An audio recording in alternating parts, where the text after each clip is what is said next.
Assalamualaikum warahmatullahi wabarakatuh. Good afternoon, Miss. My name is Agawardani. I'm from PBE First Semester, and in this video, I want to answer some question from Mrs. Dewi Sri Kuning.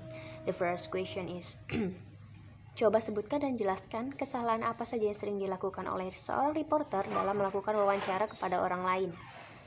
Beberapa kesalahannya itu yaitu pertama, tanpa bekal riset atau tanpa pengetahuan yang cukup mengenai suatu berita yang sedang terjadi, sehingga ketika sang reporter mengajukan pertanyaannya pun tidak berkembang karena kekurangan informasi dan pengetahuan tersebut. Yang kedua, ada pertanyaan yang berputar-putar. Sering terjadi ketika seorang reporter mengajukan pertanyaan kepada narasumber dan tidak sadar pertanyaan itu sudah berulang-ulang kali ditanyakan, sehingga narasumber sulit memahami pertanyaan tersebut.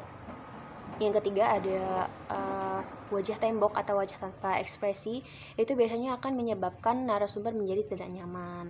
Yang keempat, yaitu ada memaksakan atau memojokkan narasumber, seperti ketika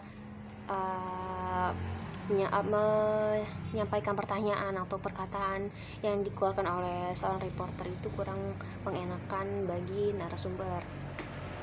Terus yang kelima, ada memotret atau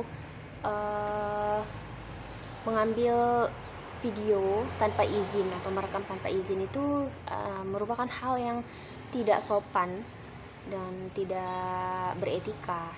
Yang keenam, ada menyela tanpa alasan. Ketika seorang narasumber diwawancarai, mereka punya kebebasan dan kenyamanan ketika menjawab suatu pertanyaan, dan ketika disela tanpa alasan itu merupakan perbuatan yang tidak sopan juga dan merupakan kesalahan dari reporternya. Yang terakhir, ada tidak menghormati narasumber. Itu biasanya seperti berpakaian tidak rapi atau berpakaiannya tidak sopan atau pakaiannya kotor. Itu biasanya tidak sopan ya, sehingga membuat narasumber itu tidak merasa nyaman. Pertanyaan selanjutnya yaitu, coba sebutkan dan jelaskan pertanyaan apa saja yang sering diberikan atau ditanyakan kepada seorang calon wartawan. Itu pertanyaan yang biasa diajukan itu seperti buku apa saja yang terakhir kamu baca atau buku apa saja yang sudah kamu baca. Itu biasanya diajukan oleh penanya untuk mengetahui wawasan apa saja yang dimiliki oleh seorang calon wartawan. Dan ada lagi yaitu tentang film apa sih yang terakhir kali kamu tonton, atau apa sih hobi kamu gitu. Itu untuk mengetahui tipe calon wartawan. Terus ada lagi pertanyaan seperti, ceritakan kegiatan kamu selama sehari ini tuh ngapain aja gitu kan. Itu biasanya untuk mengetahui mobilitas seorang calon wartawan. Terus yang terakhir ada seperti menanyakan paling jauh pernah jalan-jalan kemana sih gitu kan. Itu untuk mengetahui tingkat kemandirian dari seorang calon wartawan. Pertanyaan selanjutnya yaitu, apakah yang dimaksud dengan jurnalisme warga? Jurnalisme warga itu adalah kegiatan partisipasi aktif yang dilakukan oleh seorang masyarakat dalam kegiatan pengumpulan, pelaporan, analisis, serta penyampaian informasi atau berita. Yang selanjutnya yaitu pertanyaan seperti apa yang tidak boleh diajukan oleh seorang wartawan atau jurnalis. Biasanya itu pertanyaannya seperti, jangan menanyakan tentang perasaan seseorang yang sedang terkena musibah, karena akan mengganggu dan membuat narasumber tidak merasa nyaman gitu kan. Terus hindari menanyakan contohnya bagaimana cara merakit bom gitu. Hal itu tidak perlu ditanyakan karena akan mengedukasi masyarakat tentang perakitan bom. Takutnya nanti masyarakat ada yang melakukan perakitan bom dengan sengaja gitu. Yang selanjutnya yaitu tidak mengekspos anak kecil sebagai korban ya, karena itu dapat menimbulkan trauma yang berkelanjutan bagi anak kecil tersebut.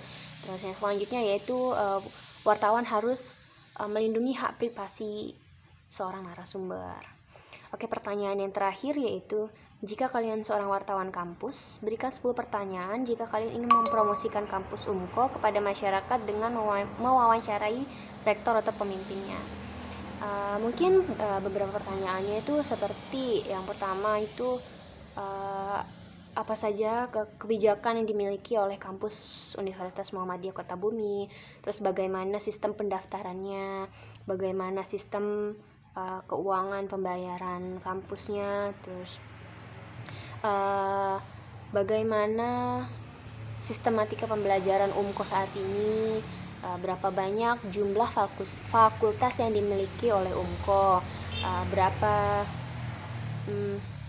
dan bagaimana cara mewujudkan Universitas Muhammadiyah Kota Bumi sebagai universitas yang populer.